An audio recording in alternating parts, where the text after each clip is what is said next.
All right, today we are watching a program simply called Alaska. And this is again from the Encyclopedia Britannica Films, publication date 1967. That's all the information I have, and I think that's all the information we need. Alaska, 1967. What else could it be, right? Let's dive in. Yep, there we go. Encyclopedia Britannica Educational Corporation presents.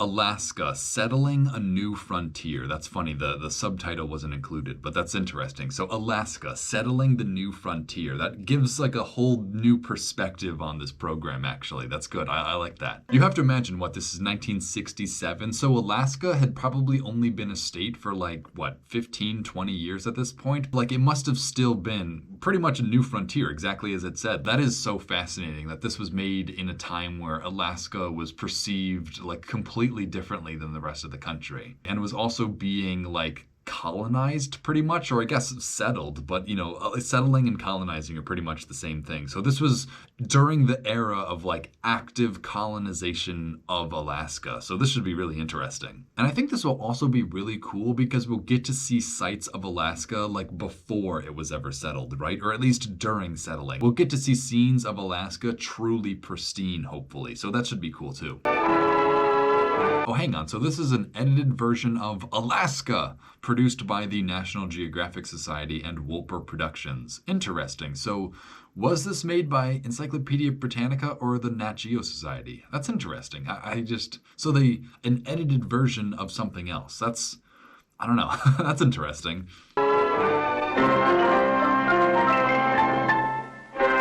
I don't think this is the first time we've watched something National Geographic. This might be the second time, but I hope to be watching a lot more National Geographic stuff in the future. If you couldn't tell, I'm a huge Nat Geo fan. Okay, hang on. So written, produced, and directed by William Cronich. That is the man behind the creative vision of this program. William Cronich. Really? His name is William Cronich? That's funny. Co-produced by Bill Garrett, narrated by Alexander Scourby? Alexander Scourby. All right, shout out to these guys. William Cronich, Alexander Scourby, and Bill Garrett.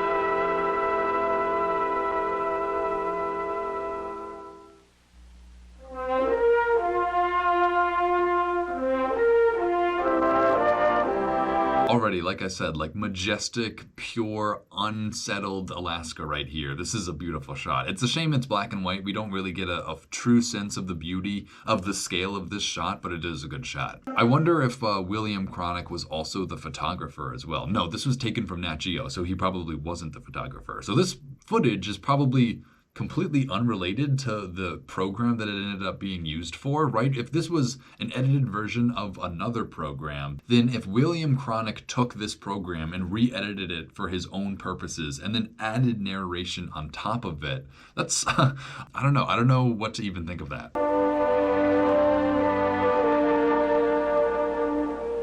Well, hang on. So are these caribou or the elk? What are they? I can barely even make them out, but I know that Alaska has loads of these sorts of things. They must be elk or caribou. Are they the same thing? Alaska. He would have been considered a rash prophet who 5 years ago predicted it would one day become a great and powerful state. He would have been a prophet for predicting 5 years ago that Alaska would have become a rich and powerful state. That's kind of funny. So I have to imagine that some sort of economic boom is taking place in Alaska during the recording of this, if that's how they feel about Alaska. So wrote an authority in the National Geographic. Dude, look how big Alaska is, though. I know that's a really dumb thing to say, but look at just how empty and big and open this place is. Alaska really is amazing. I gotta go. I've never been to Alaska, but I would definitely like to go. So wrote an authority in the National Geographic magazine in 1902. 1902, all of those words were written in 1902. Okay, so interesting. So maybe Alaska wasn't going through a boom when this was made. It was probably going through a boom when those words were written in 1902. Interesting. A time when fields of gold were thought to be in endless supply. Fields of gold thought to be an endless supply. So, all right, so we are learning about why people came to Alaska. This is an interesting way to introduce the topic, but I'm following along. Today, the gold is all but gone.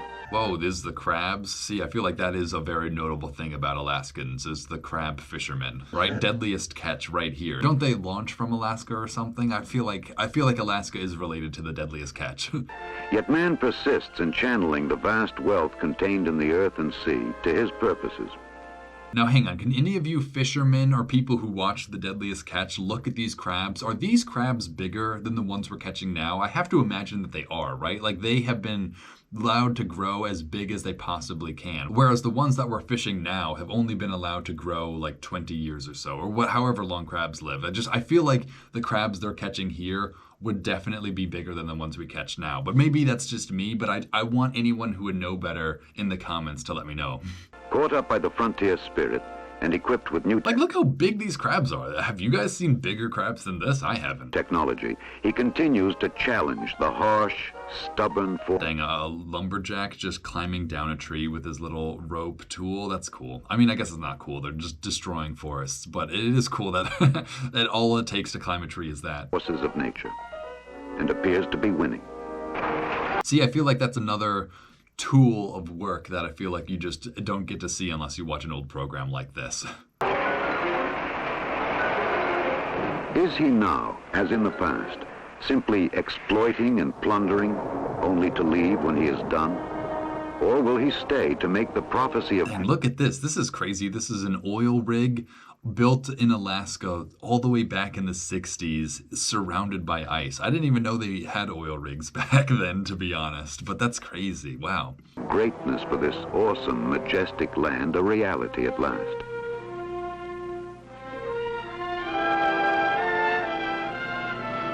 Dang, this mountain makes these plains look so small. This is really incredible. Just like how the vastness of the Alaskan landscape. Like that's what these shots are conveying to me. It's just how vast this land truly is, which I think is the point. So you'd be able to say that the cameraman accomplished their goal through the shots that they attained. But I guess you couldn't say that because this was meant to be a different program and then all this footage was just re-edited for something else. So I guess, I don't know. I don't even know what to say actually. What is said of Alaska? This is crazy. This is crazy that we're getting to see like an aerial shot of an Alaskan like farmstead right here, which is really funny because it looks pretty much like any other American farmstead anywhere, you know, just a cleared field. But it's just crazy knowing that it's Alaska instead, you know, like this is an actual settler's homestead right here. Like this guy, they're probably not a generational Alaskan yet, right? This is probably the first generation of Alaskan on this farm right here. So this is what the settling of Alaska looked like in the flesh right here.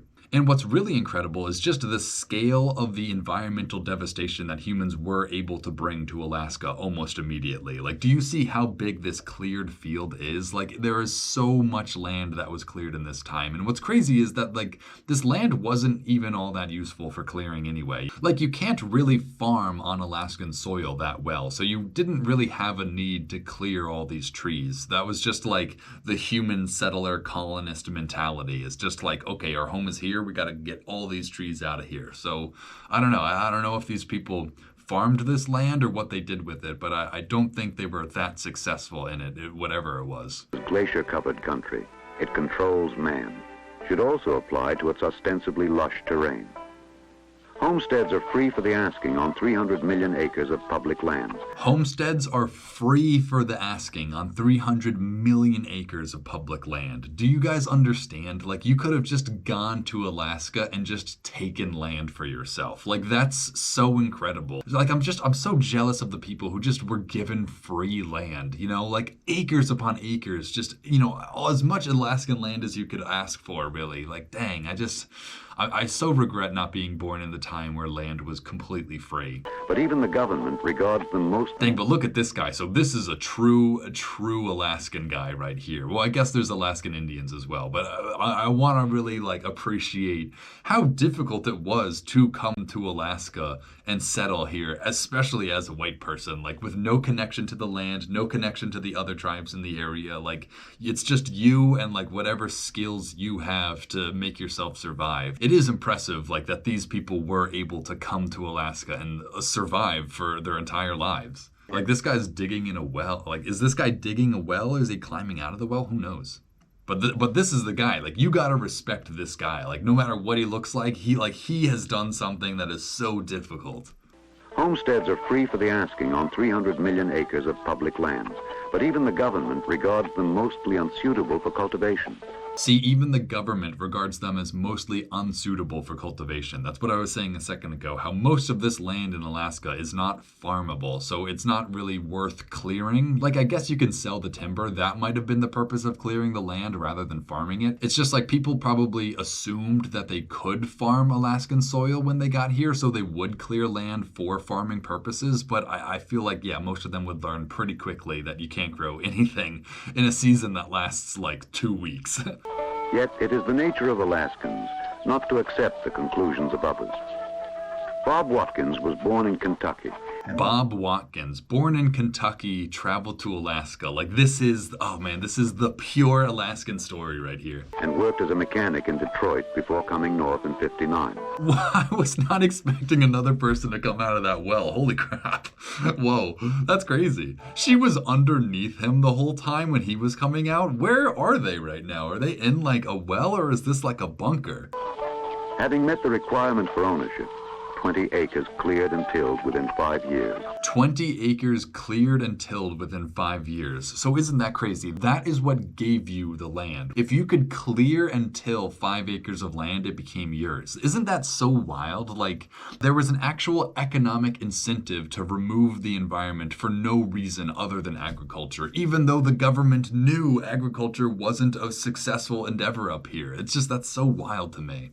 Like, it almost sounds like an economic trap, right? To get people to come to Alaska, to tell them that you'll give them all this great land if they only farm it, only for them to arrive and come to realize that the soil here is complete dog shit. You know, it's just like, it does seem a bit like entrapment on the US federal government's part.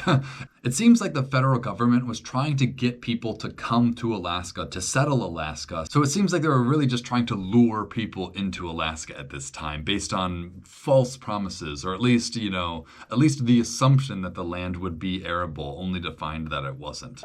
This 160-acre homestead. 160-acre homestead. Like, can we just let that sink in? This guy owned nothing in Kentucky and then just traveled to Alaska and now owns 160 acres. Like, oh my gosh, like, oh, what a gold mine. Like, even the land, oh man. Like, I know land was pretty much worthless back then, especially Alaskan land, but nowadays that's not the case. So I really am envious of this guy. And the woman too, like the fact that he brought his wife with him to Alaska. Like, imagine trying to convince somebody to move into the middle of nowhere, like literally the middle of nowhere, with you for like the rest of their lives. It's just crazy that people did this. Is now his.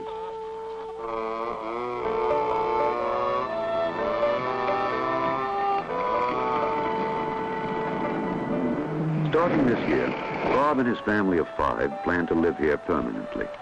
Bob and his family of 5. And like this, oh man, this is the true Alaskan. I feel like Bob Watson should be like the mascot of every Alaskan sports team, you know?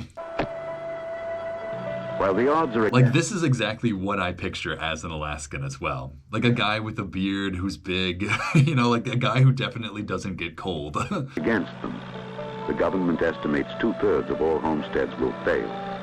The government estimates 2/3 of all homesteads will fail. So the government is giving people free land in exchange for their labor in clearing the land, even though the government knows that all these people are probably going to fail and all that cleared land is not even going to be agriculturally productive. It's just like, why were we even doing this? You know, like, why was the government encouraging people to move to a place where they couldn't actually farm and would most likely fail and either need to move away or even worse, like starve to death? It just seems like we shouldn't have actually been encouraging people to come up here and do this. I mean, good for Bob Watson for making it work, but just hearing that 2/3 of the people who did this failed, like, where did they go? Did they go to the city or did they go back to the, you know, continuous US? I don't know. What were the consequences for failing to start your homestead? Would you just starve to death, or were there like other options for you? Who knows? They believe their few head of cattle and small crops of peas, oats, and barley will eventually grow to commercial size and provide them with a comfortable income. In the meantime, they will live off their own. Dude, how many freaking gloves do they need? Can we go to this drying rack real quick? I'm pretty sure all of these are gloves. I mean, I guess if you move up to Alaska to own your 160-acre farmstead, you might need to bring all your gloves with you, but I don't know why they're all drying out at the same time. Like, did he use all those gloves all at once? In the meantime, they will live off their own land. Isn't that interesting that these people came up with the hopes of starting an industrial agriculture business? Like they wanted 160 acres so that they could sell to global markets, peas, barley, or whatever. And that's interesting because, again, I feel like these people were misled into the fertility of the soil. I don't know what happened to these people. I'm curious what happened to these people. Like, did they succeed? Did they not succeed? There are so many questions that I have now. Though I am definitely enjoying getting to see this like authentic Alaskan homestead. This is so interesting to me. This is pretty much just a manual on how to colonize a place too. There are nearly 6 million acres of spruce and hemlock in the south coastal region alone. Within a few... But boy, does it boil my blood seeing them clear these absolutely pristine forests, you know, like all for nothing too. years, the logging industry has grown to become second only to fishing in the state's economy. Logging second only to fishing? Wow, I would have thought mining would have been bigger, but I guess not. Most of the timber will be pulverized and serve as the base for synthetic fibers, much of it for export to Japan. That's so funny. We were cutting down Alaska's forests to break down the trees into synthetic fibers to sell to Japan. You know, like, how bizarre. You know, like, what were we even doing with those? Like, I don't even know. I'm so curious now. Alaska's prime potential market. A spar tree. Like, that's so crazy, right? We were cutting down the Alaskan forests to sell wood pulp to Japan. You know, that's just, I appreciate them including that detail, but it doesn't make me feel any better about this. Is the focal point of the complex operation. That's just so funny because it means we were colonizing Alaska for Japan to receive resources. You know, it's just, I don't know, it's weird. Required to pull the felled trees down from the mountainous slopes.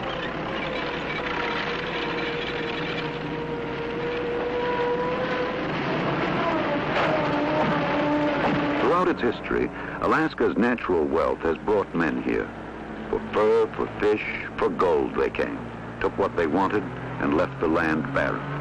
Yeah, I feel like that is the story of Alaska at this point, is that it just is so rich in resources because it's so isolated that people have come and just destroyed everything trying to get, you know, rich off of it. But which is unfortunate. It's unfortunate that Alaska has that, like, character of just people not giving crap about it.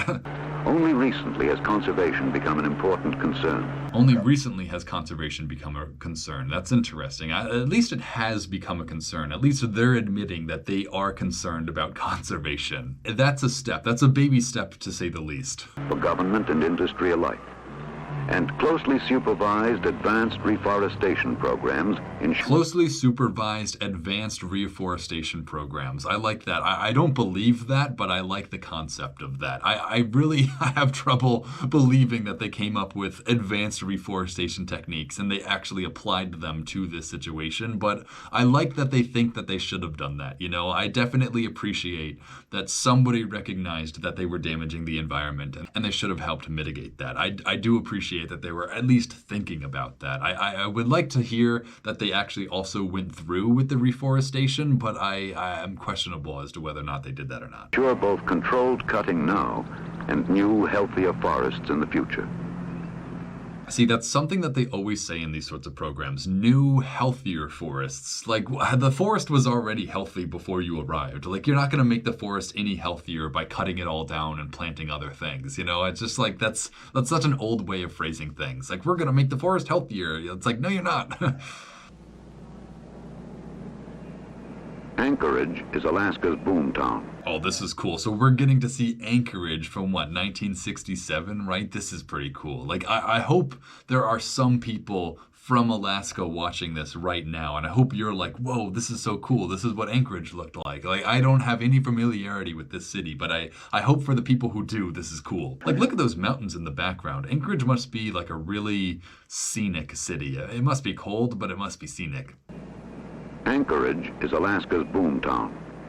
121,000 people, nearly 121,000 people. That's actually a lot more than I thought. I would have thought like 60,000 or something. Doesn't Alaska today only have like 600,000 people, maybe 700,000 people? I don't know. So like that's a very substantial portion of the population here. Anchorage is Alaska's boomtown. 121,000 people, nearly half the state's population. Nearly half the state's population. That's crazy. So yeah, that's so crazy that like, I don't know, it's just Anchorage. It's just a city, you know? Like when you think of Alaska, you think of like mountains, forests, you know, rivers, that sort of thing. So it's hard to imagine that many people just living in a normal or a semi-normal city in Alaska. It's just like, what's even the point, you know? Like if you don't get 160 acres, why are you there? You know, like there's no point in being in Anchorage to me. Like I would either be in the middle of nowhere, the mountains, you know, plowing my fields, or I'd be back home in New York. You know, there's no chance I'd ever go to Anchorage. Live in this area, and it's still growing. But this is fascinating. It's crazy that there were 120,000 people in Anchorage during the 1960s. That's just like, this was a real place even back then. That's so wild to think. Like there's cars, it looks like such a normal American city, but it's all the way in Alaska. That's just, I don't know, my mind is blown. Remote from the South 48 states, its people are perhaps more spiritedly American than anywhere else in the nation. That is a funny statement. This must have been such a fascinating place to be in. I feel like an anthropologist really should have studied Alaska during this period, because what they said is kind of true, that you would get like the most American people coming to Alaska, right? The people who believe in like going out and setting out into the frontier and like starting your own life. Like that is who Alaska attracted. So it would be very interesting to actually get to hear from the people of Alaska during this time. What's so funny is that despite the fact that they're in Alaska, they are no different than the people in California based on their clothes and their houses and everything. You know, like they are entirely American culturally, and it's so amazing to see. It's weird. It's just like it's a weird like parallel universe, Alaska. So they must be, to carve out a modern society in this inhospitable country. Partly by choice, partly by necessity. Dude, that zoom transition, that was an interesting transition. They live off their land. King crab, moose, and caribou, countless kinds of fresh salmon and trout are frequent substitutes for beef and pork. This is really funny. Like you're getting to see like the Alaskan settlers like engaging with their like native foodstuffs. That's interesting, you know? Hey, come and get it. To bring people in prosperity. Like it's not just like hamburgers and French fries. It is actually like the crab and the caribou. That is good that these people are using the resources that are there. Okay, so now we're looking at a map of Alaska, and what I love about this is just the USSR over here. Like that's so funny. I feel like people know this, but I feel like no one truly appreciates how close Alaska and by extension America is to Russia and the USSR during this time. Like they really are like right next to each other. To Alaska, reliable, inexpensive transportation must yet be developed. Reliable and inexpensive transportation has yet to be developed. So during this time, there is really no good way to get around Alaska. And that's again so interesting, because how did all those people even get to Anchorage? They must have flown, right? Like nobody drove, nobody set out on a wagon to Alaska, right? Everyone just flew, or maybe they took boats. How did Americans get to Alaska? Would they take boats or would they fly? Oh, I guess here's a boat, so I guess we have our answer. The recent inaugural of a ferry system of 3 giant ships marks an important step forward. A ferry system. So yeah, maybe people took the ferry to Anchorage. That's so interesting. I can't imagine somebody just leaving the US for Alaska. I know those are the same place, but it's just like, there's something different about Alaska. Like if you're American, you know Alaska is different than the rest of the US. And it's just so crazy to think people giving up everything to go to Alaska. Formerly isolated from each other, the 7 towns along the rugged, broken southeast coastline have now begun to engage in constant, productive exchange. That's interesting that these ferries are finally connecting the random towns. See, like, how did these towns even get started if there was no way to get to them before the ferry? Like, that's what blows my mind, really, is that, like, this town is built by people who just, like, walked here, pretty much. I don't know if that's true. They probably took boats, but, like, once they got off the boat, they had nothing else to do but to walk. So it's so wild. It's so wild that people settled Alaska. Like, I understand the settling of America, right? The land is fertile. It's not too cold, but Alaska is just so far away from anything that it seems so hard to settle this place. At Haines, the traveler must finally take the wheel for approximately 700 miles of dusty, rough road to Fairbanks or Anchorage. From Anchorage, another ferry route ties together and makes easily accessible a number of southwestern towns. See, like, it's not that there's just one city in Alaska. It's that there's a whole bunch of cities already in Alaska during 1967, you know? Like, that's what I find so surprising, is that there was an actual, like, yeah, a state's worth of people. Like, I guess, 240,000 based on the population of Anchorage being half. So, like, there are like a substantial number of people in this area even during this time, which I'm so impressed by. Oh, you can also see Mount McKinley. That's funny. So this mountain was eventually renamed Denali and then has since been sort of renamed back to Mount McKinley by Trump, though we'll see if that really sticks. Anchorage, another ferry route ties together and makes easily accessible a number of southwestern towns. But one cannot expect to traverse Alaska on land and water alone. For good reason is it called the flyingest state. The flyingest state? Is that what he just said? Alaska is called the flyingest state? I love that. I feel like there are other YouTubers who would appreciate that a lot more. Like, I gotta tell Sam from Windover, the flyingest state. That is really funny. I predicted that, right? I said people must be flying to Alaska. And I guess people fly between locations in Alaska as well. That's actually very interesting. That makes a lot of sense too. So that is cool. That's cool that Alaska does get to have like a lot more people flying because it's just open and empty like that. Bill Garrett, a National Geographic editor and photographer, has been covering the new state and its people for several years. Bill Garrett, so this guy's been studying them. So this is probably the guy. Oh yeah, he was in the credits actually. He was the guy, the co-producer, I guess. So he is responsible for the Nat Geo program that all this footage was associated with. But he's not the guy who re-edited all this footage and added narration to create this program. So this Bill Garrett guy, he is kind of like the more important guy here, I think. But so this Bill Garrett guy is actually like the guy behind all this information, I think. We met Pete Sesson as a bush pilot with a service to sell. It came to cherish him as a friend. He's as open as the country he served for 20 years, flying families, food, mail, and spare parts to remote fishing and logging communities. That is really interesting that immediately after World War II, there were all these people with these skills of how to fly planes and do things that weren't really useful in the US, or I guess they could have become commercial pilots, but I feel like flying a plane like this is a lot more satisfying for a World War II pilot than flying a commercial airline. So it's interesting. It's interesting that there were career opportunities in Alaska that didn't exist elsewhere in the US. And the fact that these careers were in like aviation is even cooler, honestly. It's interesting that like in most of the US, a very small portion of the population are pilots or know how to fly. But in Alaska, a very significant portion of that population knows how to fly. That's an interesting cultural difference, even though we're part of the same culture. I guess that's something that makes Alaskan culture unique amongst the American cultures. Handling every kind of emergency as well, some at great risk to his own safety. Dude, look at these shots, though. Again, Alaska is just so big. Like, I know that's such a dumb thing to say, but, like, these shots really are communicating that exact sentiment to me. It's just how big this place is. Handful of fellow pilots are the lifelines of this spectacular frontier. Like, look how big the reflection of the mountain is on this lake. Like, geez, this is a big place. Alaska is big, guys. 3-5 Foxtrot, catch a can. 3-5 Foxtrot, catch a can. 3-5 catch can, go ahead. Roger, Pete, we have an... Dude, I love the air traffic controller, this woman, like the hair that she has, like that little like curl right there. Like, oh my God, it's so perfectly era appropriate. I know that's dumb to say also. It is the era that this hairstyle was in, but like, it's so perfect that it actually was. You know, like sometimes I think like, did people actually wear this sort of stuff? Did people actually have those sorts of hairstyles? And I guess in this case, yes, they did. Like even the air traffic controllers of Alaska, of Ketchikan, Alaska had this haircut. An emergency out at Thorn Bay. I will be a stretcher case, over. 3-5 Ketchikan, do they have a stretcher available?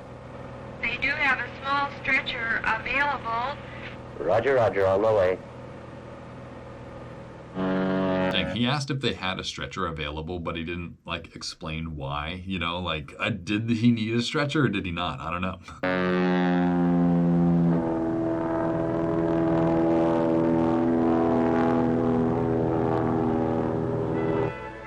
In emergencies, the bush pilot asks few questions. He just goes. Pete's intimate knowledge of 80,000 square miles of this untamed land has proved indispensable many times. Dang, hang on. So he's landing on a random Alaskan lake, and there's just houses on this lake already. Like, that's what I'm so amazed by. Like, that people got so far and built like actual houses, not just like timber grottos or anything. Like, but classic American Dutch colonials. You know, like that's what blows my mind. To some 160 expectant mothers, he got them all to the hospital on time, as well as to 70 search and rescue missions for lost aircraft. Alaskans need each other. Pete knows the next search could be for him. That is interesting that they mentioned pregnant women, though. Like, I guess you would not have access to a hospital being all the way out here, which I guess is part of the trade-off. But I guess also when you have planes, I guess it is possible for you to get to a hospital, even if you can't drive to one.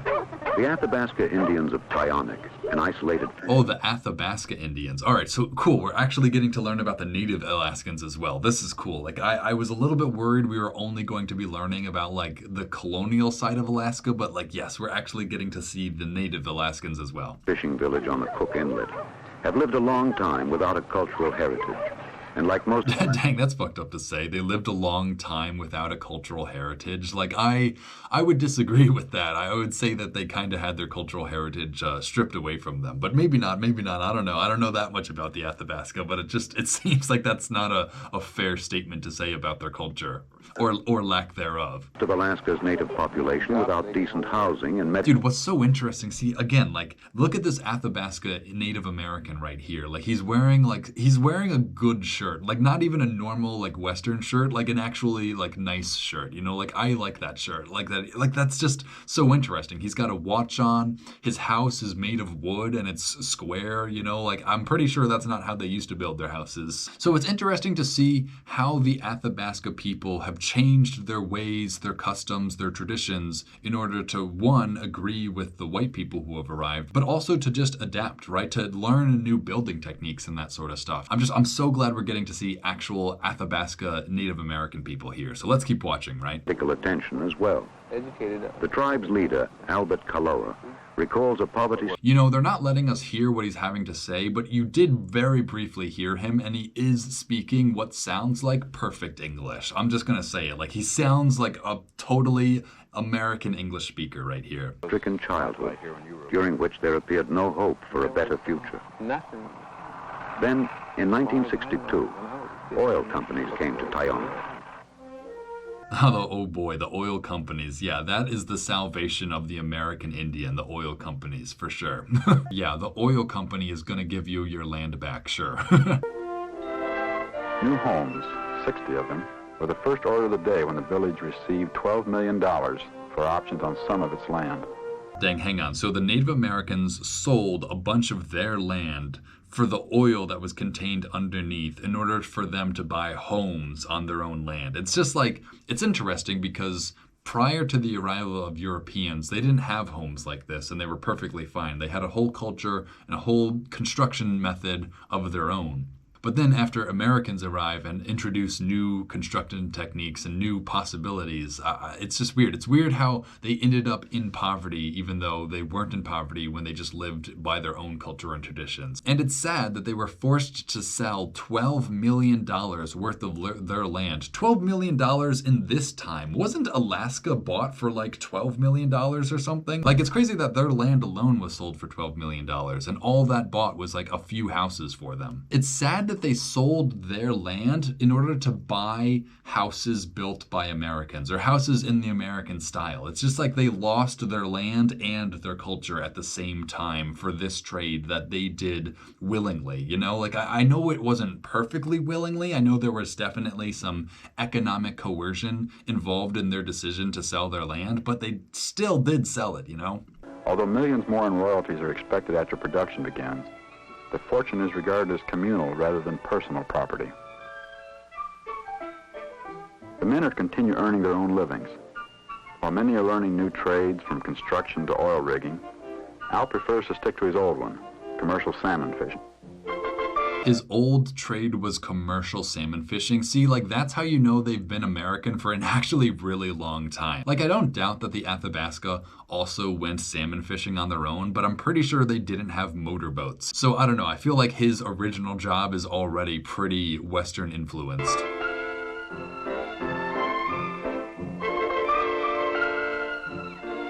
Which again is just interesting that we're getting to see these Native Americans having adapted to American culture. It is cultural exchange manifest right here, right? The foremost fisherman in Tyonek, he's usually been able to make enough in the month-long season to support his family through the year. Well, this is crazy. He's just chucking those fish. How's he doing that? He's probably hooking them. It's probably like really brutal for the fish. Many of his fellow villagers, however, are seldom as successful. This summer, the village inaugurated its own Head Start program. Al pointed out how since their sudden prosperity, he could see a change in the people. Kids smiled now. Since their sudden prosperity, they can see a change in the people. That is interesting that these people probably were living in like really, really poor conditions before they sold their land. Like I try not to judge them for selling their land. Obviously, they must have been desperate and impoverished, but it's just like, it's such a shame that they had to lose their land just to live like slightly below the American standard, you know? And many of the grown-ups had put on 20 pounds. Education is perhaps their most vital concern. College had always been an unthinkable luxury. No longer.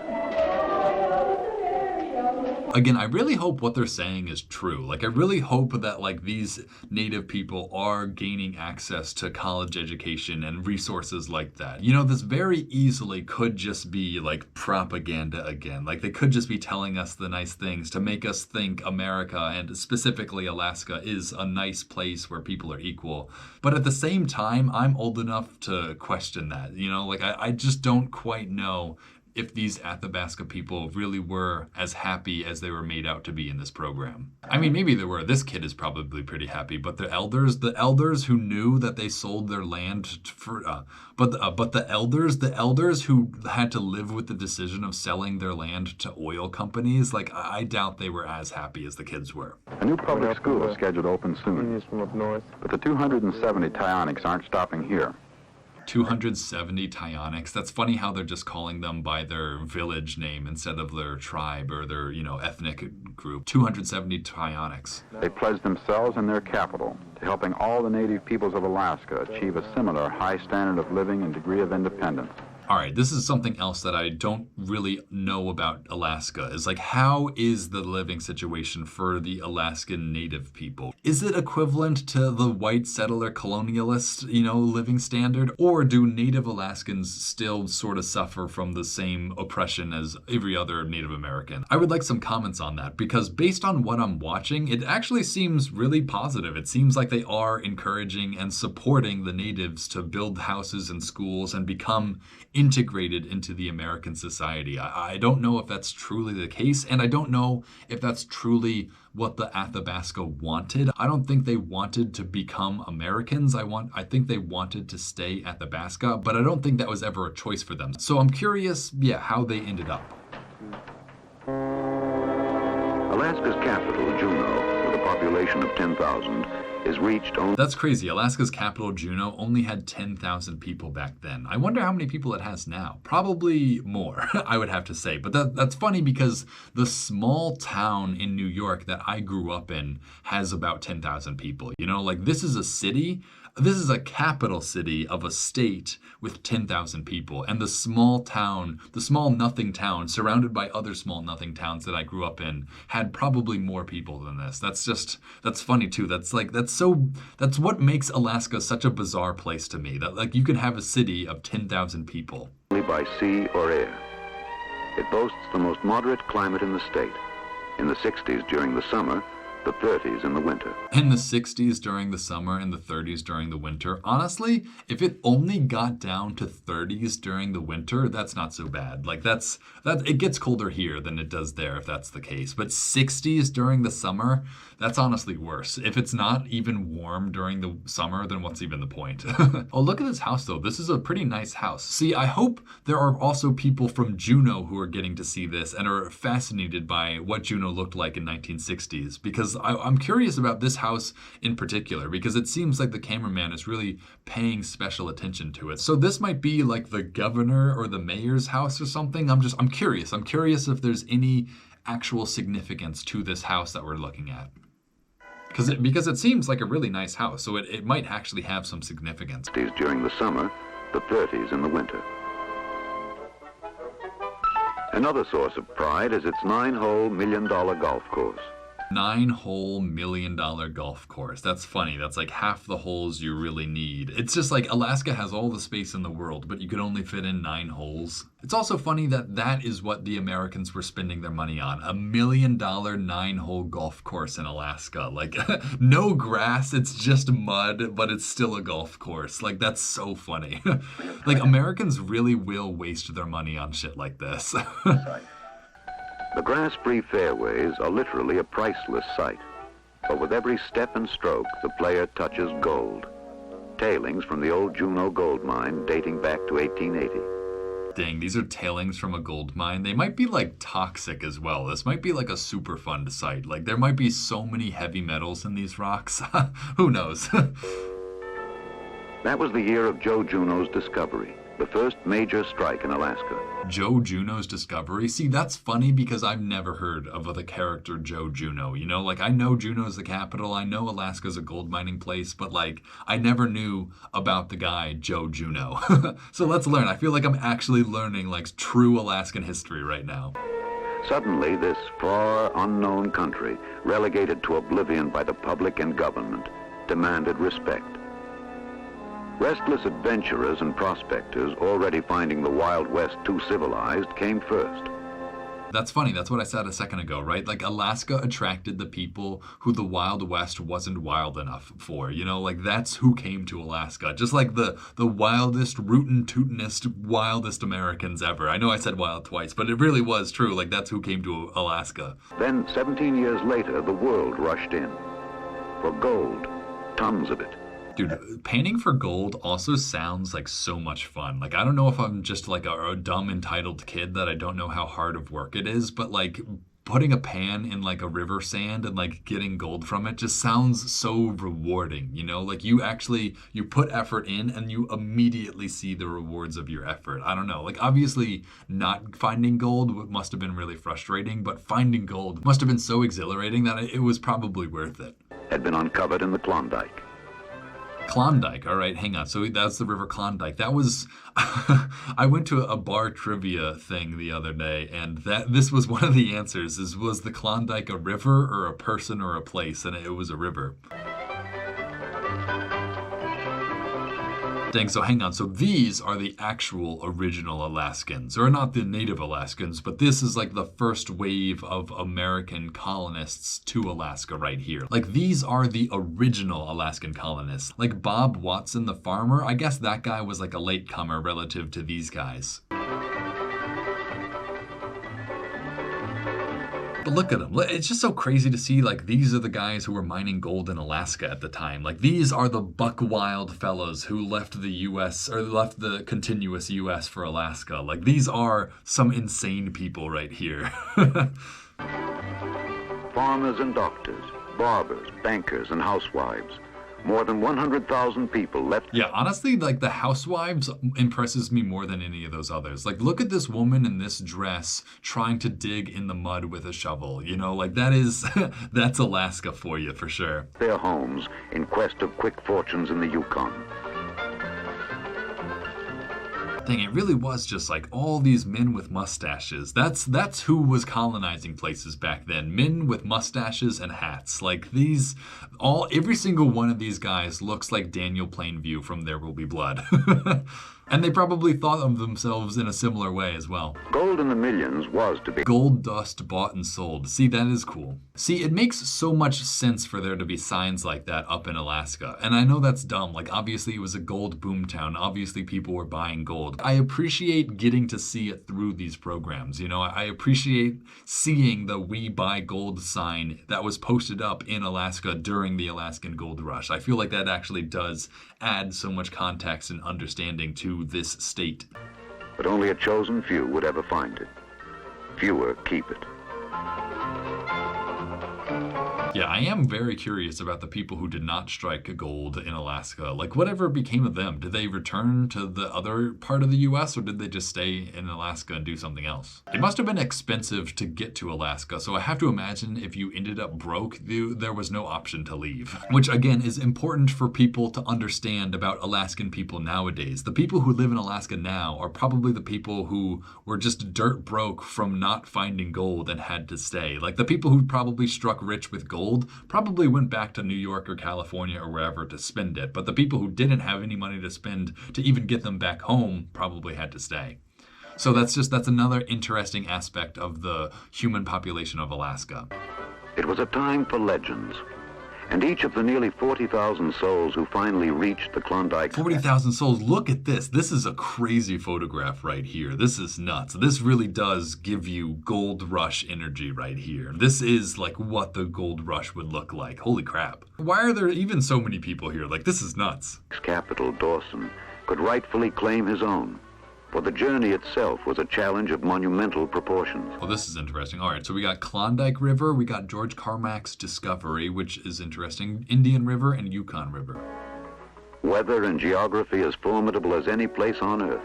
Denied entry. Oh, interesting. Weather and geography is formidable on Earth. So that's interesting. So all of those discoveries were in the Yukon Territory, which is in Canada, but Alaska was right next door. So that's funny. So people found gold in the Yukon and came to Alaska hoping that they would find it as well. That's really funny, to be honest. Denied entry to all but the most hardy and determined.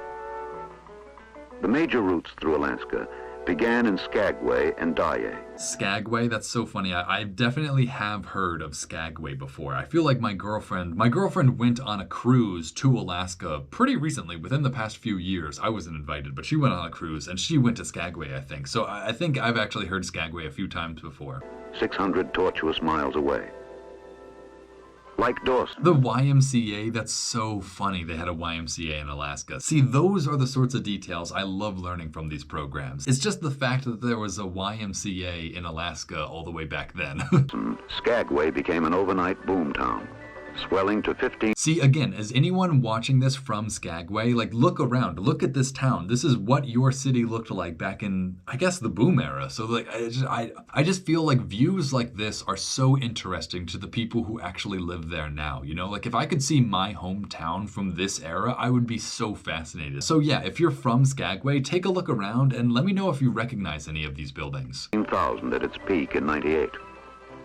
During that year, the lawless rule by Soapy Smith and his gang of The Lawless Rule by Sophie Smith. Wow, so this is like a very interesting story. It's so crazy that there was just like crazy criminals going on in Alaska. Oh, shout out to New York, right? Mutual Life New York up here. That's so funny that an insurance company from New York was advertising in Skagway, Alaska back then. Men, thieves, and swindlers forced one seasoned traveler to conclude it was about the roughest place in the world. Little better than a hell on earth. Little better than hell on earth. Yeah, I feel like with all the organized crime, there probably was little chance that you would get out of this situation unscathed, you know? Like, they would probably steal gold from you or intimidate you or, you know, even worse. Soapy's brief, colorful career was ended by a bullet, and the town transformed itself into a law-abiding, church-going community. That's funny. That's funny how like one man can be all the difference in a town. You know, like a town is small enough for one man just to become like the criminal overlord of it all. Like that's an interesting dynamic of colonization that I feel like very few people touch on. It's just like what happens if you get out there and there's just some guy with a gun who wants all that you have, you know? Like I guess the whole town is just held hostage by the one gun. Obviously, probably back then everyone had a gun, but I feel like some people had more guns than others, or bullets or something, you know? Like, just because you have a gun doesn't mean you have bullets. It prospered for 3 more years. Like this view right here of Skagway, I feel like people from Skagway could recognize. Like the mountains in the background will probably help you out. The mountains probably haven't changed at all, but the road itself, I bet this is still like the main street of Skagway. So I'm just curious if anyone recognizes these buildings. Crowds no longer stream down Broadway, yet remarkably Skagway survives. Cherishing their past, the 750 inhabitants take watches during freezing winter storms to safeguard the lifeless, haunted buildings against fire. To safeguard the lifeless, haunted buildings against fire. Well, if they're haunted, I don't know if I need to safeguard them against fire. I think if they're haunted buildings, you can let them burn down, actually. That's the rule, guys. If it's haunted, you can let it burn.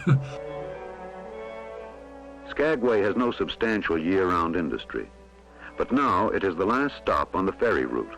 That's so funny because, again, I just said that, right? My girlfriend went to Skagway as a tourist. So it's funny that, like, we're getting to see Skagway in the time after the gold boom, but before the tourism boom. That's a very interesting period to be getting to see this specific town in Alaska. Substantial year-round industry, but now it is the last stop on the ferry route, and tourism provides a saving grace from complete economic disaster. Within 3 hectic months, its citizens must earn their annual living, usually... Dang, 3 months to earn your entire annual living. Yeah, I'm starting to understand why it's so difficult to live in Alaska. from a wide variety of jobs. Good to see you. Good to see you. How's everything going? Pretty good. How are you? The poor can't afford to relax during these valuable summer days. Besides greeting all the ships that enter the port and running a hotel, he serves as a local travel agent, airline representative, official weatherman. Thanks. This guy has like 10 different jobs. He is like single-handedly holding up like all of Alaskan economy right here. And also manages the local TV station. Geez, like this guy has like, how do you even know how to do all those things? We probably have the smallest station in the world right here. It's costly, but it's still nice to see what's going on in the rest of the world. That's crazy. Good for this guy. Do we know who this guy is? Because this guy really deserves like a shout out for like maintaining pretty much everything.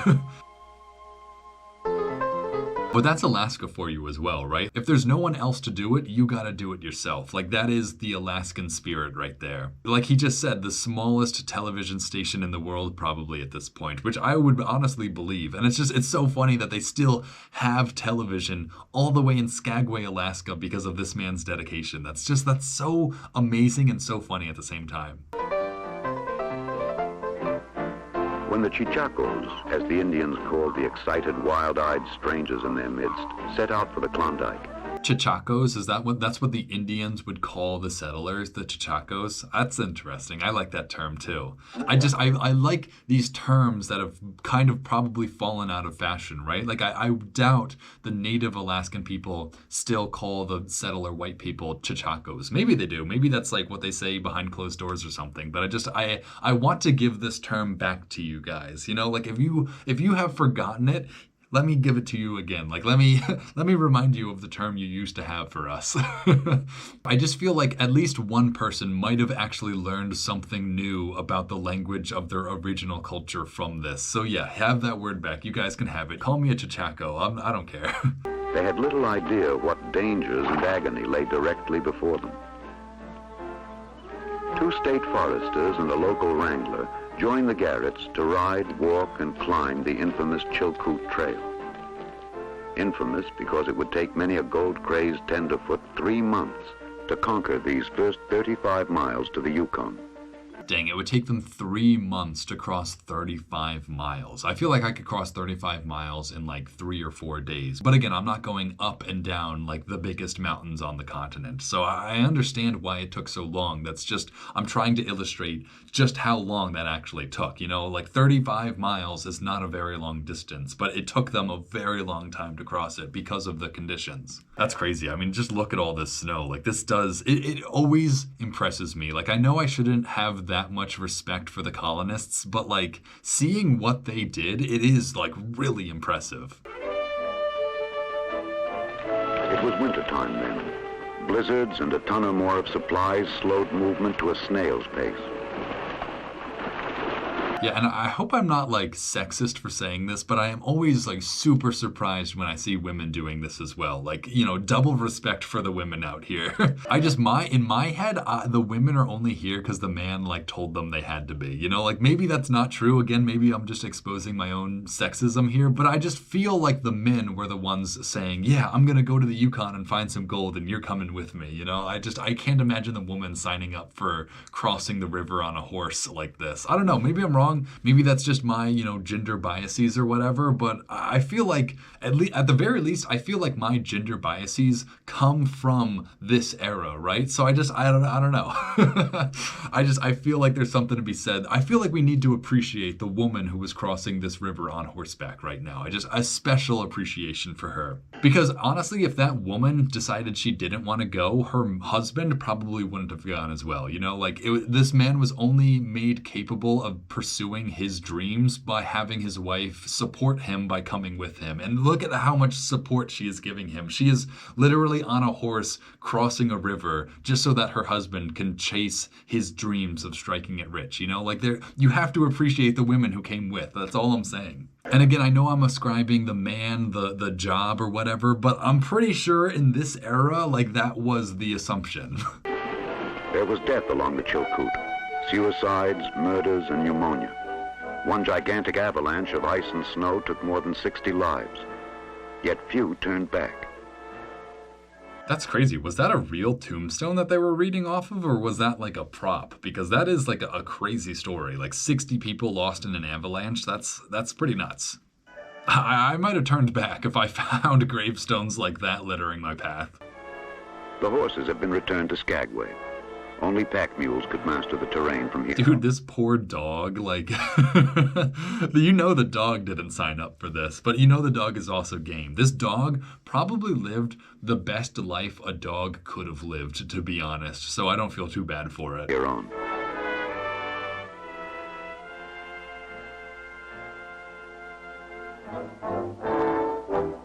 By now, the weary Klondikers had discarded all luxuries. Trunks of jewelry and fancy clothes spotted the landscape. Trunks of jewelry and fancy clothes. That's so funny that like there might actually still be just like a purse with like a necklace in it, just like on the path to Skagway. You know, like that is very fascinating. I bet there is some cool archaeology to be done on the road to Skagway. Before reaching the Chilkoot Pass, many a greenhorn had also surrendered his bankroll to Soapy Smith's cleverly disguised con men. Beasts of burden could not go beyond the scales. Here, all supplies were weighed before the final ascent of the Chilkoot Pass itself.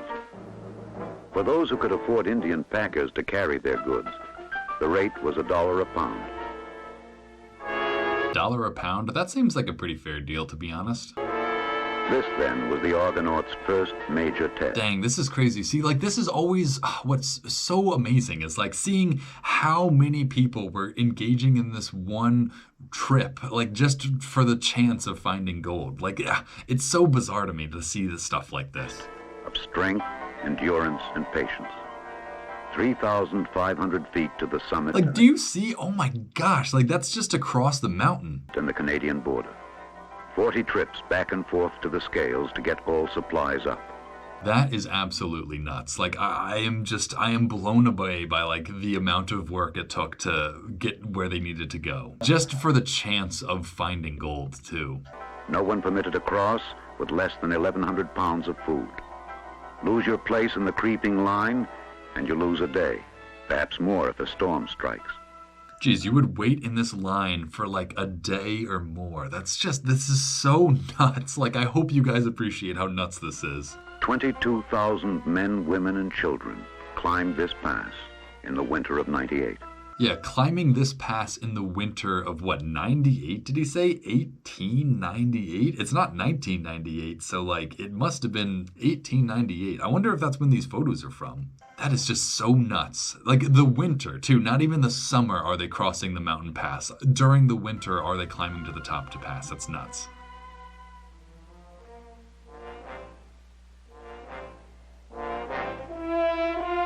A romantic yearning for wealth had brought them from Greece and Japan. A romantic yearning for wealth had brought them from Greece and Japan. Those are two very random places for Alaskan immigrants to be from, but I guess whatever, you know?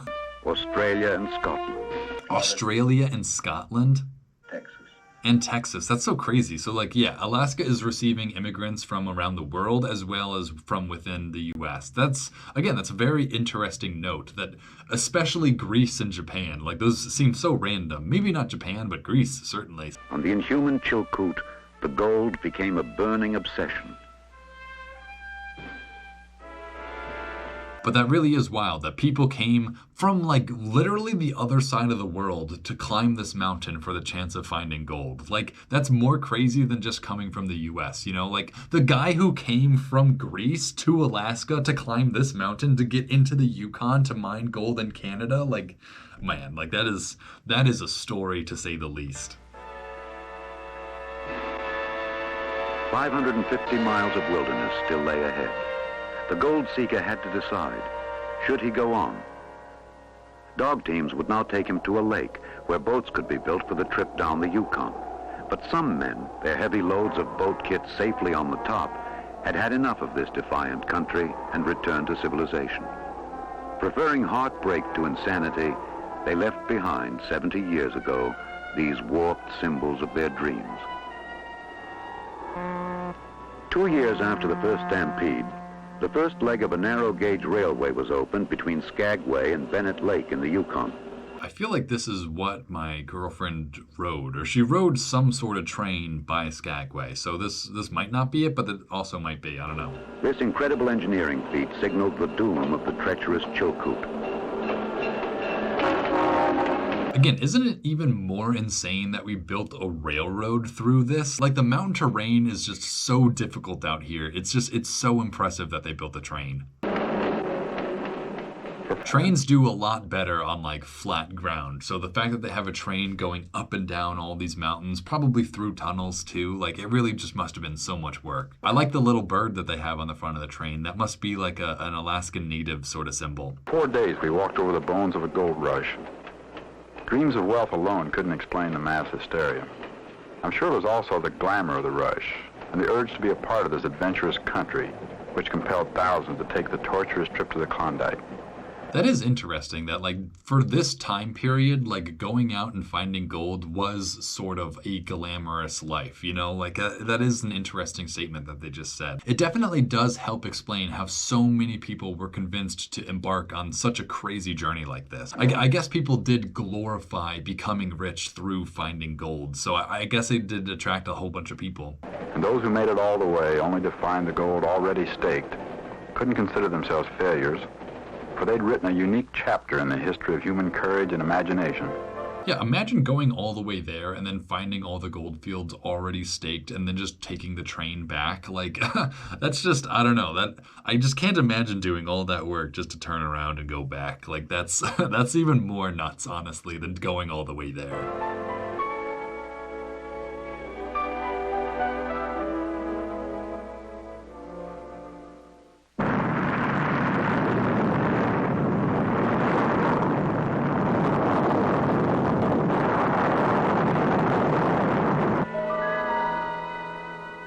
Oh man, this is a really cool shot too. Just the true scale of these glaciers with these people in the foreground. Another really good shot. The terminus of the Mendenhall Glacier on the outskirts of Juneau See, this is another thing that I'd be curious about the people who actually live there today. Like, is this glacier still in the same spot? Like, if I had to guess, I'd say this glacier is probably way further back than it is right here. Like, I bet seeing a glacier next to these rocks, if you're familiar with this area, must be mind-blowing. It must be like, whoa, like there were glaciers all the way up there because, glaciers have been receding ever since this was recorded. So I have to imagine by now there is no glacier in this exact spot anymore.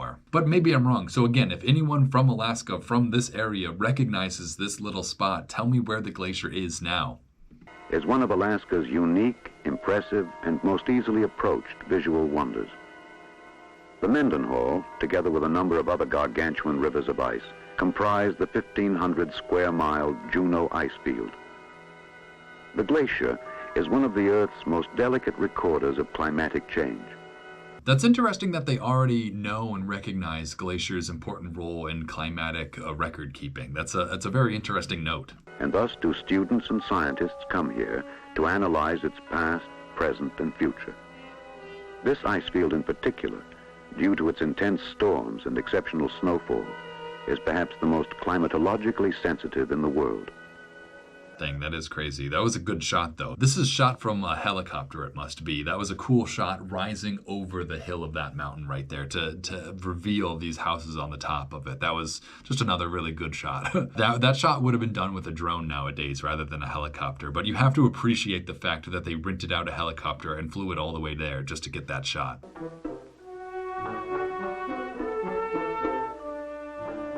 Sometimes over 100 feet of snow falls here annually. The succeeding year's deposits compress it to a fraction of that depth. And as the scientist descends a crevasse, he may read a record of the glacier's life in the... See, this is something that I've never really gotten. People say crevasse, but is it not crevice? Can't you just say crevice? I don't know. I know crevasse is a very specific term within glacial exploring, but it always sounds wrong to my ears. Why can't you just say crevice? Isn't it the same thing? What's the difference between a crevasse and a crevice? Delineated layers of ice. With other research results, he may determine not only how fast it is moving, but how far. This is some more crazy footage, though. This guy just wedging himself into this glacier. What happens if it moves or breaks, I guess it probably won't, but it's just it's one of those risky situations you really just don't want to put yourself in.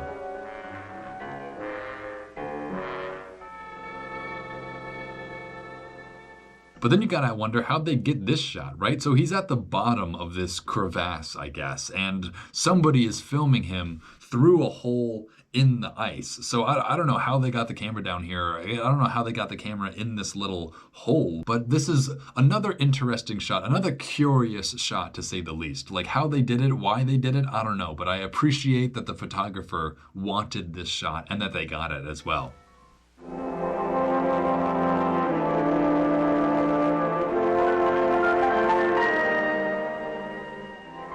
The 1,500-mile... Geez, yeah, I'm going to say it one last time. We're almost done with this, but this is probably the last time I'm going to say it. But dang, look how big Alaska is. Alaska is huge. Holy moly, just these mountains alone.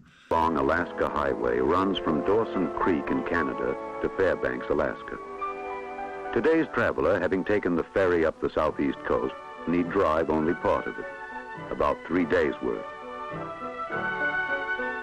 3 days worth. So you'd only have to drive 3 days worth. That's not so bad. In 1942, 16,000 soldiers and civilians worked around the clock for 6 mud-filled, mosquito-ridden months to complete this epic task.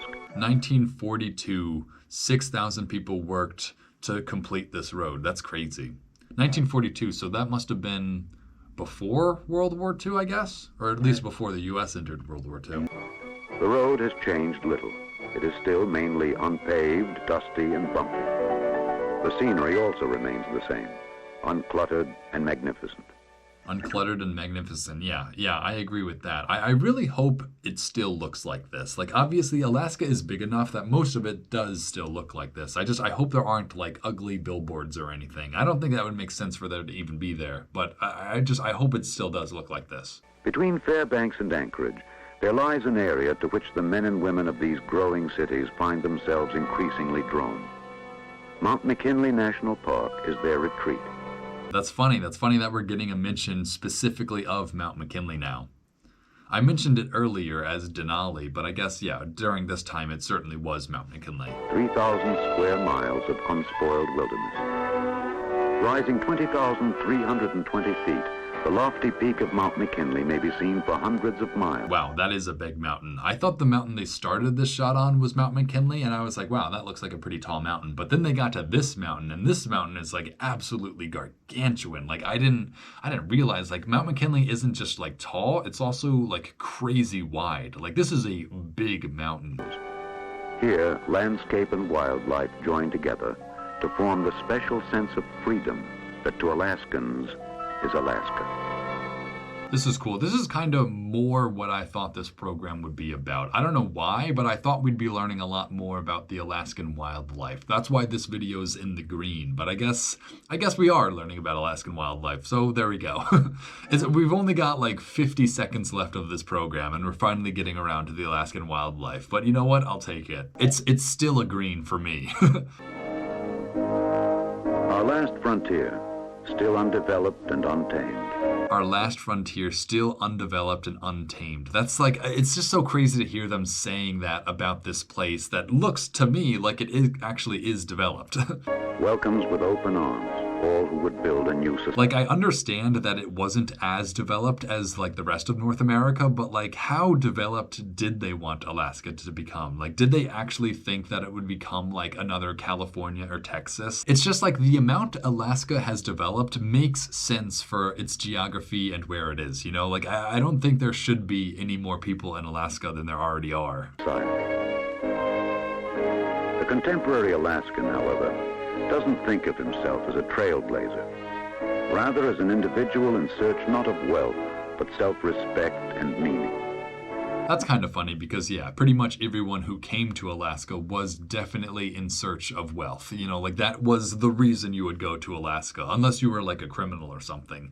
But like, I feel like, yeah, all the original Alaskan colonists or settlers were definitely there for the money. But I guess what he's trying to say is all the people who are in Alaska now aren't like that, which I guess is fair. Not social status, but independence. And unlike the adventurers of old who came to plunder then leave, he plans to stay. Dude, whatever happened to Bob Watson? I think that's what this guy's name was, right? Like, are there any like Alaskan historians out there? Can we figure out what this guy's farm is like? Is it still there? Is it still owned by his family? I'm so curious about all these people's stories. Oh, okay, that was the end of it. Awesome.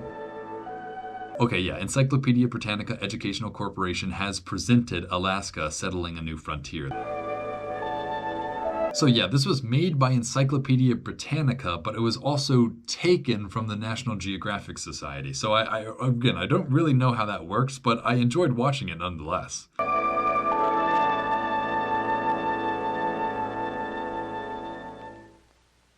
Okay, yeah, that's it. So that was very enjoyable. I feel like we actually did get to see a lot of like the settler society of Alaska, you know, like that's really what I wanted to see. I wanted to see what the society looked like when it was first arising here. And I feel like that's what I got. I got to see glimpses of the mines, of people going to the mines. I got to see inside people's houses. We even got to see some Alaskan Native people very briefly, which we didn't get to spend a lot of time with the natives, but at least we got to see them at all. I'm impressed that we got to see the natives in this at all, because a lot of the times they are just brushed over. So I really do appreciate that we did get at least a few minutes dedicated to the Alaskan natives as well. Yeah, I feel like I actually do understand the settling of Alaska more now. It's not like I didn't understand it before watching this. I feel like I understand the state's history and its people a lot more now because of watching this. You know, like I understand why the people came here, and I understand what their lives were like once they got here. So I feel like I